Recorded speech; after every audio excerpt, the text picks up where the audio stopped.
Hello and welcome to Prophecy 101. I'm your host, Kendall Shoulders. Today I'd like to ask you the question, are we watching? Yeshua clearly told us to watch what was going on around us. And as I watch how we as a people worldwide are acting, we are definitely not as alarmed as we should be.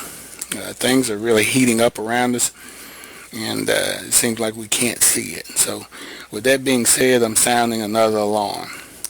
I ran across some information a while back combined with other information that's happening right now. I wanted to share with you all as well. So I came across this website called Deagle.com. Now this site collects data that has been made available by agencies such as the CIA, the IMF, the UN, USG, etc. They use all this information to report or forecast or predict where countries will stand in the future, in particular the year 2025. So the outcome predicted for the United States is rather alarming. This site has boldly predicted that the population of the United States, which stood at 327 million people in 2017, will drop dramatically to less than 100 million people by 2025. Now that's a stunning loss of 227 million people. So let me say that again. The outcome predicted for the United States is very alarming.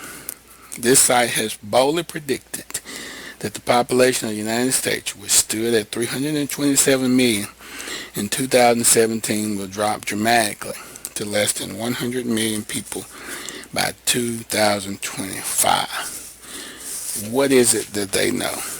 Now they're pretty emphatic on making their predictions. You can go to their website and see what they have to say, and they explain why they are making these predictions. And like I said, it's based upon information gathered from the CIA and other government agencies.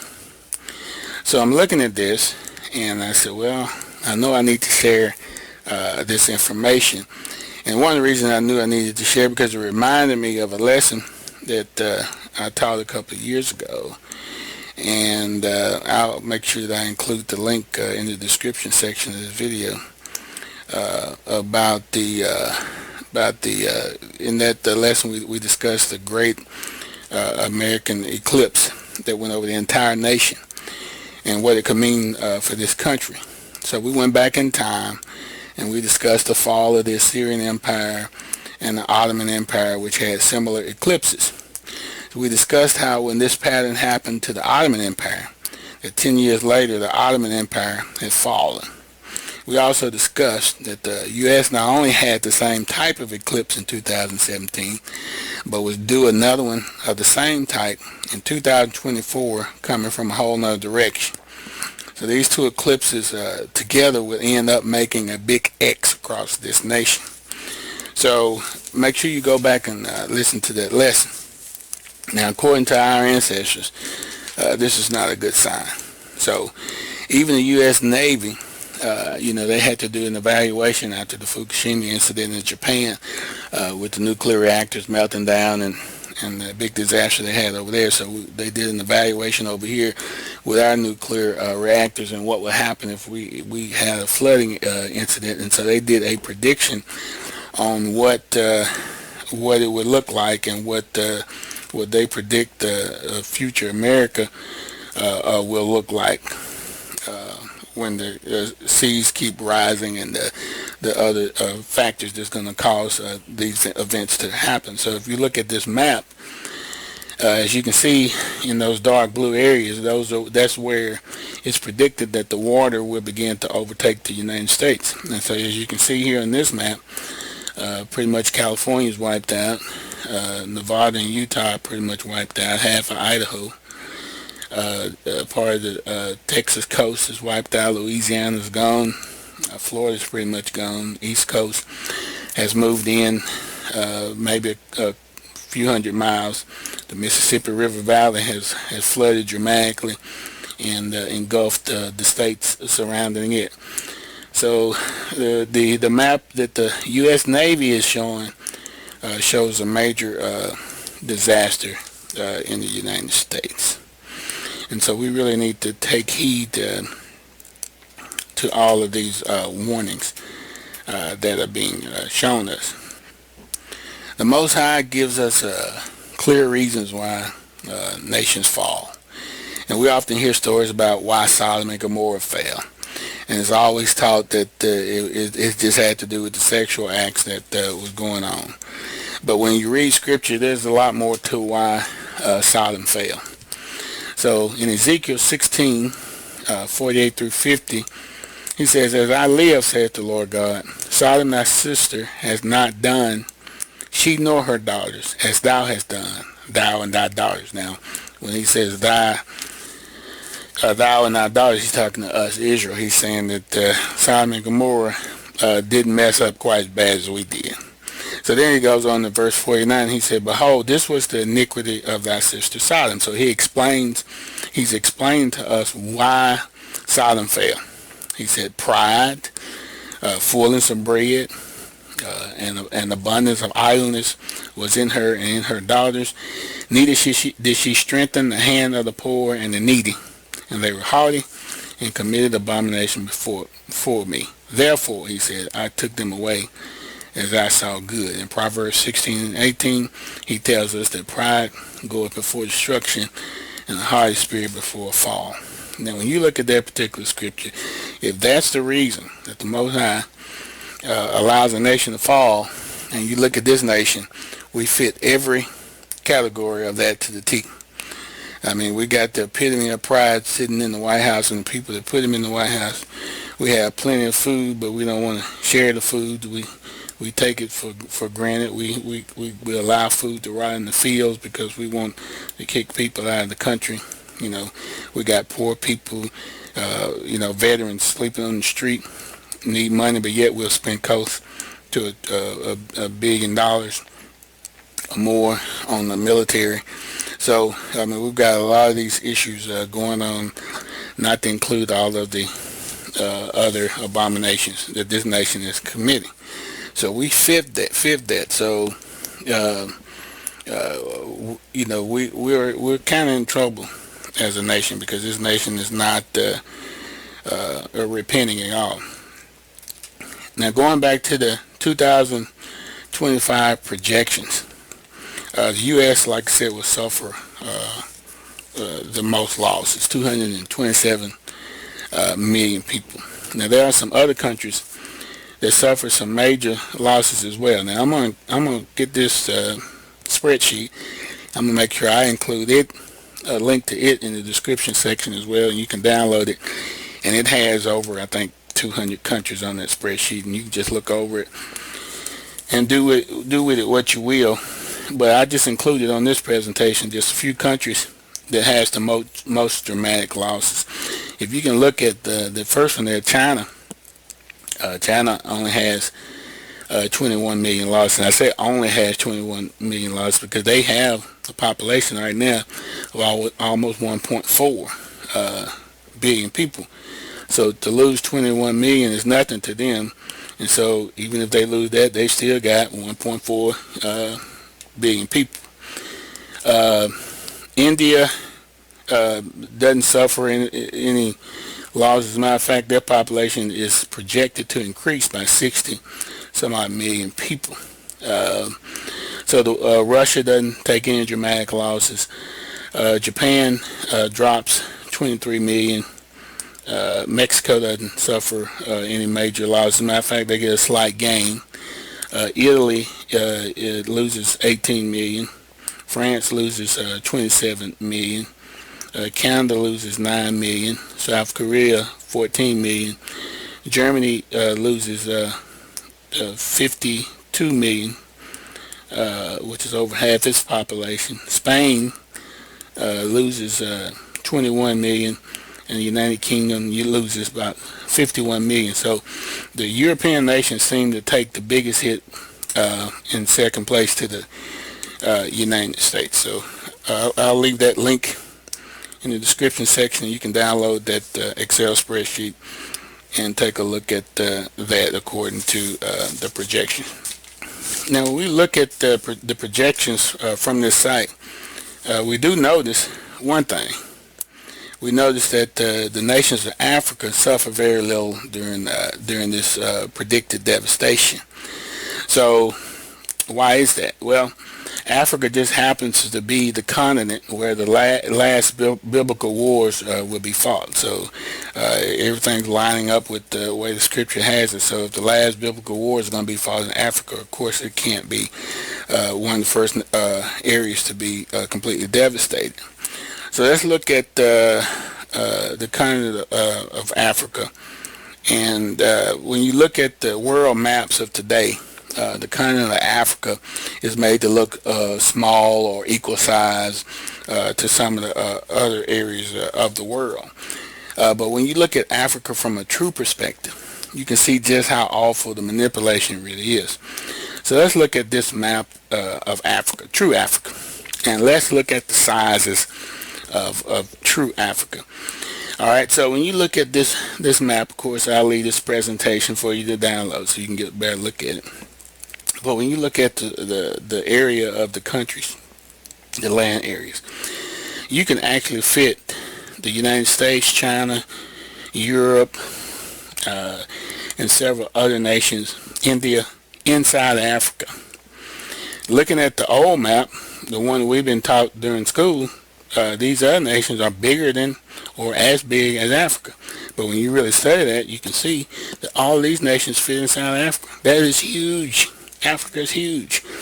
And so that's why all these countries now are fighting to get down to Africa, and that's why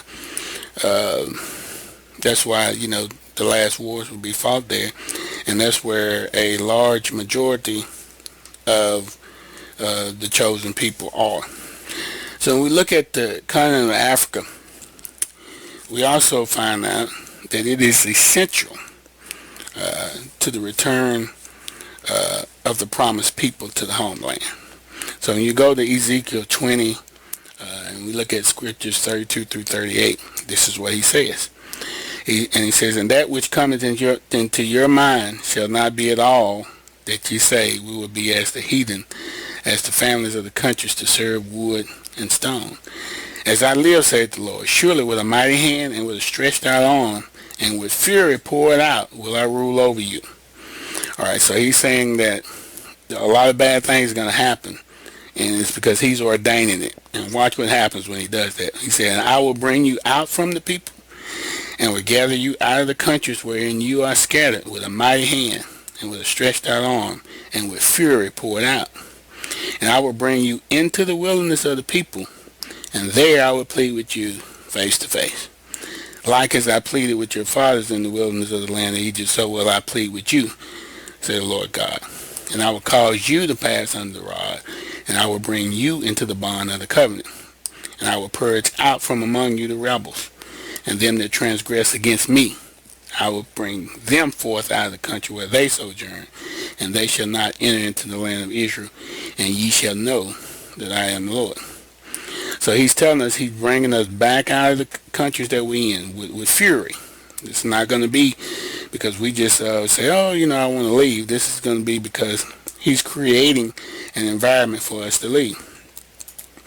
And so when he talks about he's going to bring us back into the wilderness of the people, you have to go back and look at where we were before. And if you see these dotted lines here, you'll see where we sojourned for 40 years. We just kept going around in a circle for 40 years. He would tell us when to pack the tents up and the tabernacle up, and we would follow the cloud by day and the pillar of fire by night. And when he would stop and settle down and lower the cloud, we would stop and we would put down the camp, and we would stay there until he told us to get up, and we would move again. And so we just followed him around in this circle over and over and over again. Okay. So he's telling us that at some point he's going to, with fury, he's going to cause something to happen. He's going to bring us back out of the countries again. He's going to send us right back to Africa, North Africa, and we're going to be wandering around again while he pleads with us and gets our attention. And he's going to protect us during all of these things that are going to be going on. There's a lot of stuff that's going to happen in between that, but that's just kind of a summary of what he's going to do. But I'm just trying to show you why Africa is an important continent. So what are some other alarming signs? Yeshua mentioned in Luke 17:26 that things would be like they were in the days of Noah, meaning that things are going to get dramatically worse. So let's look at some of the things that that's headed in our direction. So, when we look at what was going on in the days of Noah, we've got one of the things was mixing of the species. And so he talks about this in Genesis 6 and 7, and he said, I will destroy man whom I have created from the face of the earth, both man and beast, and the creeping things and the fowls of the air, for it repenteth me that I have made them. And he said in verse 12, and he looked upon the earth, and behold, it was corrupt, and all flesh had been corrupted, had corrupted his way upon the earth. And that means that all the flesh had been changed, it had been corrupted. And Leviticus 19:19, he explains to us one of the way that the flesh could be corrupted. He said, you shall keep my statutes, thou shalt not let thy cattle gender with a diverse kind. Thou shalt not sow thy field with mingled seed. Neither shall a garment mingled of linen and woolen come together. All right, with that being said, so one scary aspect of this is that we begin to see the combining of humans and animals. And what's scary about the combining of humans and animals is that the diseases normally associated with just those animals, those diseases start mutating, and now, it causes severe dangers to the human population. So let's look at a few of these cases. And I'm going to put a link in here to this article, and it was talking about the top 10 things that we're doing from a mixing perspective. Number one was monkeys with human neural cells. In other words, the brain cells of humans, the neurons of humans, are being mixed with monkeys, and so they're putting it inside of the monkeys' brain cells. That's kind of scary. Planet of the Apes type situation. Number two, they're making mice with half human brains. All right. And then the number three here, you can see this mouse. They're growing an ear on the back of a mouse's back. And then number four, they're making mice with human anal sphincters. Okay, so that's the muscle of the anal muscles of a human. They're putting it in a mouse. I have no idea what. Okay, and then number five, they're making mice with human livers. 6, pig and sheep with human organs, and they're doing that to see about transplants. The pig organs are similar size to human, and so they decided that, hey, we can start mixing the genes, and then we can grow the human organs in pigs, and then we can transplant them out of the pig into the human, and we'll get less rejection because they got human genes in them. All right. Now they've mixed human genes with goats and cows so that they can have cows that lactate human milk. And number 8, you got pigs with half human blood. So you got half blood of human and half blood of pig.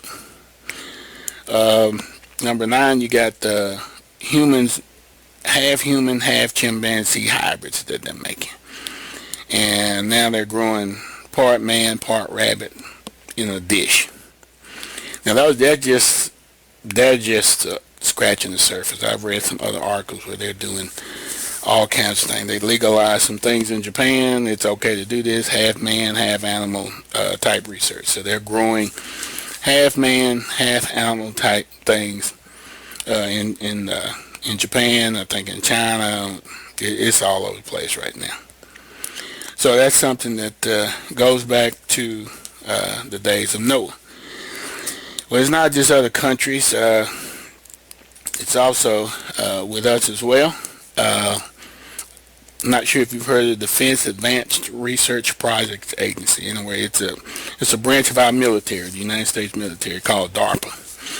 So DARPA years ago, decided that they need to go ahead and start creating what you call super soldiers.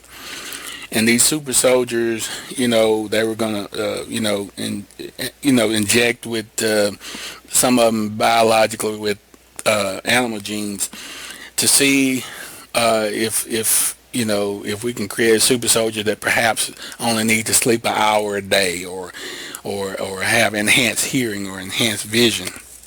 Perhaps taking a gene from one animal that can hear well, or a gene from another animal that can see well, and do some other manipulation to the soldiers to see if they can create this super soldier. And so they decided they were going to do this because they had to get ahead of the other countries, because the other countries were already doing it. And so they were really pushing to get this done, especially by 2012. They wanted to get ahead of this situation so the U.S. wouldn't get behind. Now, a week or so ago, what brought that back up with me, I heard about that years ago, was that the Pentagon warned its military members not to use consumer DNA tests like 23andMe. And the 23andMe people in the other agencies were kind of bewildered. Why would they tell them that? It's not a risk to get your DNA done. But perhaps they're running tests on soldiers, and soldiers don't know about it, and they don't want them to get the personal test because something might show up that they've been mingled with. I'm just speculating, but I can't think of any other reason why they wouldn't want their soldiers to get a consumer DNA test. To continue the idea of mixing the seed, in Revelation 9 and in Daniel 2, it tells us that at some point the bottomless pit is going to be opened up again, and we're going to have these creatures of old come out of this bottomless pit. Okay, and we're also going to have 4 angels in the Euphrates River that's going to be loosed again on the earth. So you can find this in Revelation 9, and then in Daniel 2 it talks about that they're going to try to start mixing with humans again, just like they did in the days of Noah. Okay, so you say, did that really happen? Well, of course it really happened, but a lot of people don't know it or hadn't been taught because it's not really taught in the traditional church. Now, there's still remnants of people who around who have the remnants of the mixing of the fallen angels, the giants, and all that with regular humans. And when you do the research, you'll realize that it's out there. So one of the things they don't talk about often is that there are people out there with horns and people out there with tails. These are genetic defects of the mixing of the species. And so this is known, in the science world, that there are people out here growing horns and there are people out here with tails. And so you can see the photographic evidence. Like I said, I'm going to make these slides available. You can download them and you can check these out yourself. You can do your Google searches, and it's a lot of information out there if you just really want to know this information. They're finding people. There's a group of people in Africa called the Vadoma people of Zimbabwe. These people, they're called the ostrich people because they only have like 2 toes. It's a strange type of toes. They said the Vadoma people are the only ancient African ethnic nationalities in the world who have this rare and unique type of toes. Now, these people will tell you, and they tell stories of their ancestors and how they intermarried with their remote ancestors formed the Sirius star system. They said that their alien ancestors had features of birds, and that they intermarried with their women and caused a mutation of the DNA, which resulted in the 2 toes of their people. Now, the elders of Vadoma tell all of the ancient ancestors who established a dwelling on the human solar system, which they call Little Fisi. A similar story is told by the Deagle people of Mali, about the aliens who came down to live among them thousands of years ago from the Sirius star system. The two-toed or ostrich-toed nature of the Vedoma people makes it impossible for them to wear any shoes, so they always walk barefooted. The characteristics of their toes, which are turned in, make running and walking somewhat difficult for them as well. There are laws in the community that prohibits intermarriage with those with these conditions, but those who are descendants of the mixture of humans and alien parents have continued to marry and grow their population. So,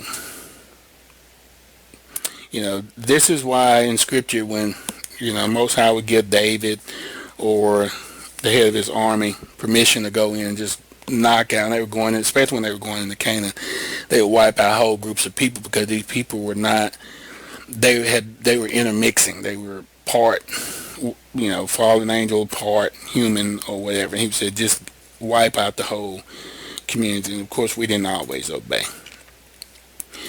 All right, then there's another article out there because they said there's a new species of ancient human that was uncovered in the DNA of living Paupians.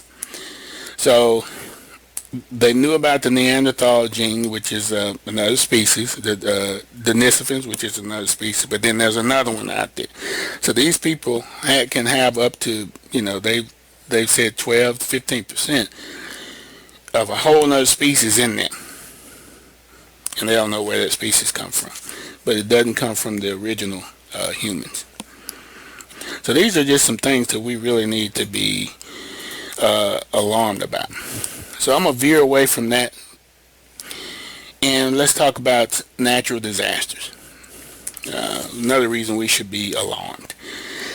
When the disciples were talking to Yeshua before he was to be crucified, he sat down with them at the Mount of Olives. And they came to him and they asked him, tell us when shall these things be, and what shall be the sign of thy coming of the end of the world. And he said, take heed that no man deceive you, for many shall come in my name, saying, I am Christ, and shall deceive many. And ye shall hear wars and rumors of wars. See that ye be not troubled, for all these things must come to pass, but the end is not yet. Then he talks about that nation shall rise up against nation, and kingdom against kingdom. There shall be famines and pestilences and earthquakes in divers places. All these are the beginning of sorrows. And so when you go back and you look at the pattern, we at least know that we are in the beginning of sorrows. This particular graph goes back to 1970, but I'm going to include a link to some data that I downloaded from this particular site that goes all the way back to 1900. And you can see how we've dramatically increased in every area of natural disasters. The intensity, the number and intensity of earthquakes have gone up astronomically over the years. So this particular graph shows earthquakes, volcanic activity, wildfires, extreme weather, all of it. As you can see, it's going up dramatically over the years. Another thing we need to watch is the ring of fire, the activity around the ring of fire. So the ring of fire shows all of the volcanic activity, and it you look at this ring and it goes all the way from the islands where the Philippines and the Indonesia and all that is, goes all the way up through Japan and all the way up around China, up comes back down through Alaska and all the way down the west coast and all the way down through South America. And so everywhere that you see those dots on this map, we've got volcanic activity acting up right now. And so it's really active right now. So that's a huge concern. So all of these things together, plus there are other things that I just wanted to sound an alarm. It's really too much to try to cram into one video, but there's just really a lot going on that should be alarming, be alarming to us. Some of the things I didn't talk about was the mass animal deaths. I'll leave a link for that. The animals by the thousands are just dying all over the world. There's another, I don't know if you ever heard of CERN, but CERN is a big experiment that's going on. They think they found the God particle and all these type things.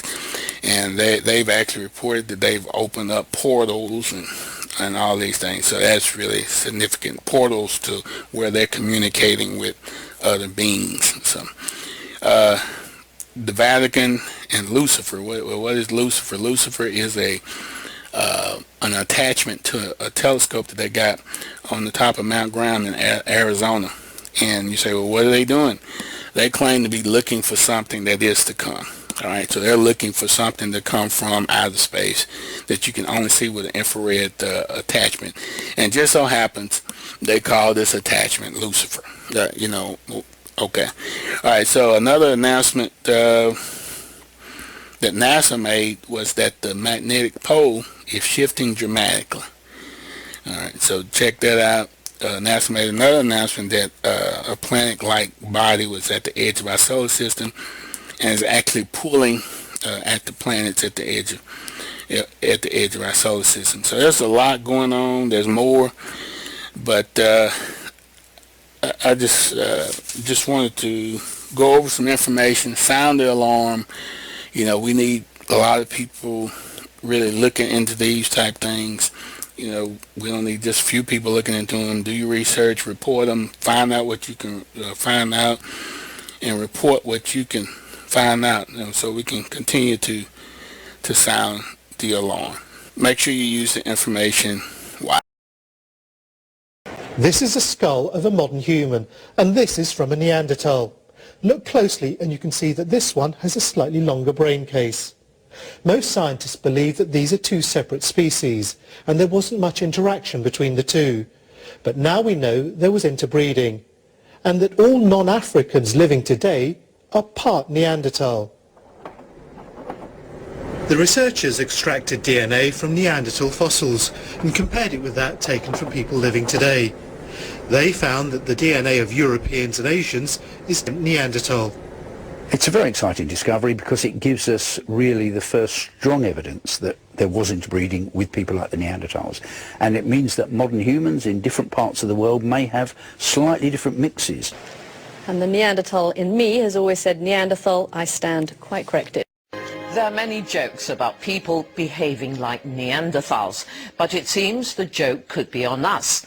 Research has found that many human beings actually have Neanderthal DNA, proving there's an evolutionary link. The Neanderthal, that beastly evolutionary outcast, thought to be extinct for 30,000 years. But scientists believe they've picked up the trail of that hairy historic reject in the most surprising of places. In us, many of us anyway, there is new evidence that humans inherited up to 4% of our DNA from Neanderthals. The study in the journal Science is based on painstaking research into 3 Neanderthal bone fragments. Scientists reconstructed the Neanderthal genetic code and compared it to modern humans from across the globe and found there was up to a 4% match with humans everywhere but from Africa. The theory is that our human ancestors migrating out of Africa some 70,000 years ago had some amorous encounters with Neanderthals somewhere in the Middle East. We mean that they interbred or they had sex. This is the first real evidence Neanderthals and humans had kids, which means, despite the old assumption that Neanderthals disappeared from the evolutionary chart, Neanderthals aren't quite extinct. They all live on a little bit in many of us. The research is part of a major project mapping the Neanderthal's genome and hopefully providing firm answers to a number of evolutionary questions. If you've ever accused someone of being a Neanderthal, then tonight you've been proved right. But it takes one to know one, because scientists have just released studies that show we are all partly Neanderthal. For the first time ever, DNA analysis has proved that early modern humans interbred with our closest evolutionary relatives. Stephanie West has this report. It's a debate that's engaged scientists for 100 years or more. What's our link with Neanderthal man and woman, and moreover, did we ever mate? Now the truth is out of the box. According to research released tonight, DNA evidence shows modern humans interbred with Neanderthal. People like me have argued that there might have been interbreeding in the past, but all trace of it could have disappeared. This shows it didn't disappear, and it's there at a reasonable level. For the last 4 years, a team of 50 international scientists in Germany have been extracting DNA from Neanderthal bones, looking to resurrect their genetic code. But in so doing, they found this new evidence that settled the long-standing debate. Scientists found DNA evidence they began interbreeding at least 50,000 years before Neanderthals became extinct. As to what these scientists say, it's a potential goal to help establish what makes us unique. In fact, in modern times, Neanderthal has become a handy word for brutish, unevolved behaviour, as in this 1950s cult classic. But at the Natural History Museum, they hope this discovery will lead to a little more understanding towards our past partners. What we don't know yet is what these genes might be doing. So the genes that came from Neanderthals, we don't yet know what their significance might be. They were distinct from us, but they were actually quite advanced humans. They could walk upright as well as we can. Their brains were as large as ours. They were pretty good at what they did in terms of stone tool making. They buried their dead, so they had some very human features. And what this research also shows is that there are at least 70 genes that have been picked up that seem to be unique to the modern human line. Before disappearing from the face of the earth 28,000 years ago, Neanderthals shared a common offspring with Cro-Magnon man, an early Homo sapien. They hunted the same territories and lived through the same dangers in a cohabitation that lasted for 10,000 years. Neanderthal appeared 400,000 years ago in a region stretching from the Middle East to Europe. 300,000 years later, Homo sapien crossed paths. How is this discovery significant? Well, it's a major scientific advance. If a few years ago somebody would have told me that we would be able to obtain the complete nuclear genome of an extinct species of human, I would not have believed it at all. But it happened. And what's important to understand is that beyond the study of the Neanderthals themselves, this discovery is important to understand the very nature of modern humans. We can really understand what makes modern humans really different from the other living beings. Is it possible to say, though, what is Neanderthal about us? How has Neanderthal DNA sort of impacted modern humans? Well, first of all, the study showed that this integration of genetic material is visible only in non-Africans, in Asians and Europeans, and this is related to the way this crossing between the two species occurred. But it's very limited. It's between 1 and 4%, and it's very important to understand that out of the 3.5 billion base pairs, which are the coding of our DNA, only 3% are really what geneticists call genes. But what we know is that we have some genes in modern humans which are different from what is found in Neanderthals. Jean-Jacques Coblin, let me stop you there because I want to turn to Dimitri Karadimas now. Now, you're an anthropologist. You're looking at this from a slightly different angle. But how do you think that this discovery could impact the way that we look at ourselves and our origins? Yes, I think it's quite interesting. It's fascinating. Just because we had this idea that we could be a completely pure species. In that I mean that Homo sapiens could be something completely different from the other hominids that exist. Now, if the result that is bring to us shows that actually for a part of the actual humans we have some elements coming from the Neanderthal genes. So it will be interesting because we cannot go on with the idea that we are a complete pure species. Mm-hmm. So we have something common with another one. So there's a lot more than just science in all of this and sort of how Neanderthal DNA is impacting us. It's also how to do with our own self-image.